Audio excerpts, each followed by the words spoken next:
dalam PAS sendiri ada golongan-golongan ustaz yang tak berapa selesa. Golongan profesional ni mula naik semula. Argument mereka, the reason kenapa kita buang geng-geng amanah dahulu, sebab kita nak buang geng profesional ini. Kita kena naikkan tokoh-tokoh teologian kita, ustaz-ustaz, ulama-ulama kita jadi pemimpin. Bukannya golongan-golongan yang berbelajaran sekular sebegini. Golongan-golongan yang belajar sekular dan juga liberal sebegini tak boleh jadi pemimpin. Dia mesti ustaz-ustaz dan ulama kita. Itulah grouses ataupun perbincangan dan juga kata-kata di kalangan akar umbi pimpinan PAS itu sendiri. Walaupun benda sekular liberal tu sebenarnya itu mainan dia orang. Tak ada pun istilah liberal. Ilmu adalah ilmu. Milik dia, siapa yang menyumpainya itu pun tak tahu. Kalau hadis tu tak tahu, saya tak tahulah. Tak dia lah kan. Point is, sekarang ini perpecahan yang berlaku di dalam PAS itu sendiri, terutama ketidakselesaan bagaimana naiknya orang yang profesional ini. Kalau kita tengok kata-kata daripada Taqiyuddin, bukan ustaz tuan, bukan ustaz ini. PAS kini sedar pikul tugas lebih besar, kata Taqiyuddin. Kemenangan Ahmad Samsudin di Kursi Parlimen Kemaman menunjukkan mesej lebih daripada sekadar perolehan undi semakin besar. Pada pandangan PAS, kerjaan mengekalkan kursi menunjukkan parti itu sudah bersedia memainkan peranan yang lebih besar di peringkat kebangsaan.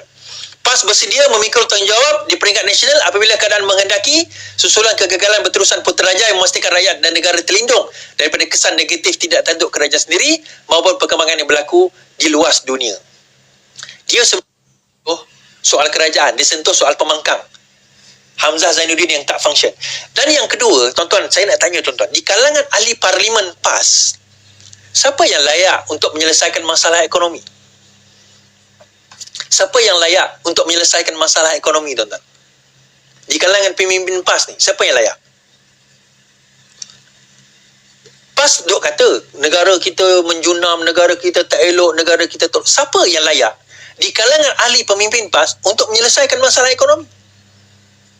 Saya tanya soalan ni tadi, dia kata, oh Syahril dengan juga, dan juga, apa orang kata, Sanusi.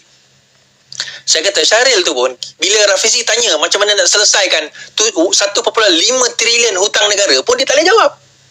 Sanusi Perak lagi bijak daripada dia lah. Perak buat air terawat dekat sempadan Pulau Pinang, jual air terawat dengan Pulau Pinang. Bukan macam Sanusi nak pergi sekat air daripada Kedah. Dah Perak dapat pendapatan, negeri Kedah gigit jari tak dapat duit. Itu nak selesaikan masalah ekonomi negara. Masalah negeri sendiri pun melingkup. Masalah negeri sendiri pun melingkup, tuan-tuan. Yang ini siapa lagi yang layak? So akhirnya bila dia naikkan Samsuri ni, dia orang nampaknya Samsuri ni boleh. Isu dia bukan ustaz. Jadi membenarkan dakwaan sebelum ini, jadi ustaz, jadi ulama, belum tentu dia boleh menyelesaikan masalah ekonomi. Belum tentu dia faham bagaimana menyelesaikan masalah ekonomi. Sebab itu dulu masa Tuan Ibrahim Tuan Man jadi Menteri Alam Sekitar, saya gelak je. Saya kata tak pernah saya dengar dia cakap orang putih. Macam mana dia nak menyelesaikan masalah international nanti? Dan hakikat begitulah, tuan-tuan. Tapi all in all, macam saya kata tadi, ini yang berlaku sekarang ini. Konspirasi tersebut memang real. Konspirasi sekarang ini, apa orang kata, berlaku. Konspirasi untuk menjatuhkan kerajaan juga berlaku. Sebagaimana kalau kita baca orang tua ni pun cakap, kerajaan perpaduan boleh tumbang jika 30 MPPH tidak sokong Anwar. Kerajaan perpaduan boleh tumbang sekiranya 20 hingga 30 ahli Parlimen Pakatan Harapan menyatakan pendirian tidak menyokong Perdana Menteri. Bekas Perdana Menteri Mahathir berkata perkara itu tidak mustahil boleh berlaku sebagaimana 5 ahli bersatu menyatakan sokongan kepada Perdana Menteri.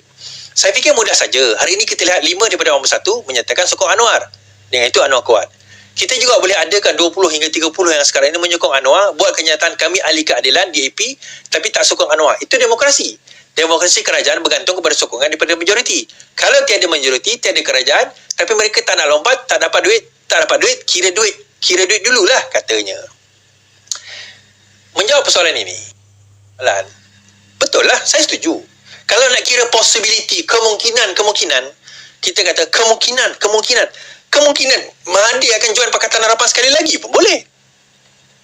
Kemungkinan itu, kita kemungkinan ni sebenarnya memang ada. Tetapi adakah perkara itu secara probable-nya? Is it possible? It's possible. Is it probable? That's another question. Adakah dia mungkin boleh berlaku? Mungkin. Tapi adakah ada kebarangkalian untuk berlaku?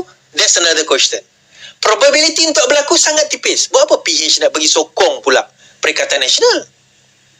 Apa yang Perikatan Nasional boleh bagi? Dia orang boleh jadi Perdana Menteri kalau nak berlaku sedemikian. Tetapi macam kita cerita daripada awal tadilah, angan-angan, delusi mereka. Mereka tahu mereka semakin lemah. Kita tahu mereka semakin lemah. In fact, di kalangan ahli parlimen PAS sendiri pun dah mula merasakan mereka tak mampu nak dengar hari-hari kena maki dengan rakyat. Tuan-tuan, bila negeri-negeri yang diperintah oleh PAS menghadapi masalah ekonomi, dia bukan maki Anwar Ibrahim. Dia maki Menteri Besar. Kalau Kedah ada masalah barang mahal, isu dia Kedah ke federal ke isu dia Kedah? Kita kena fikir ya. Kawalan-kawalan harga tu federal boleh buat, tetapi implementasi negeri kena buat, kena laksana. Dan kalau negeri tidak mempunyai asas yang kuat dan kukuh, tidak faham cara pentadbiran ekonomi, tidak baik dengan persekutuan, bagaimana dia nak mentadbir negeri dengan baik? Sebab itu saya kata ada di kalangan ahli-ahli PAS sendiri, bersatu terutamanya, sekarang ini sudah mula berkira-kira untuk nak lompat, untuk menyata sokongan kepada PMX, kerana bagi mereka tak sanggup lagi nak terima kata-kata makian, kata-kata cacian daripada rakyat kepada mereka, sebab mereka tak mampu buat kerja. Baiklah tuan-tuan, terima kasih kerana menonton saya pada malam ini. Alhamdulillah, selamat malam. 8,000 kita menonton, 8,000 lebih mata memandang. Selamat malam, selamat bersihat. InsyaAllah kita jumpa lagi. Yang penting, lawan, tetap lawan. Assalamualaikum.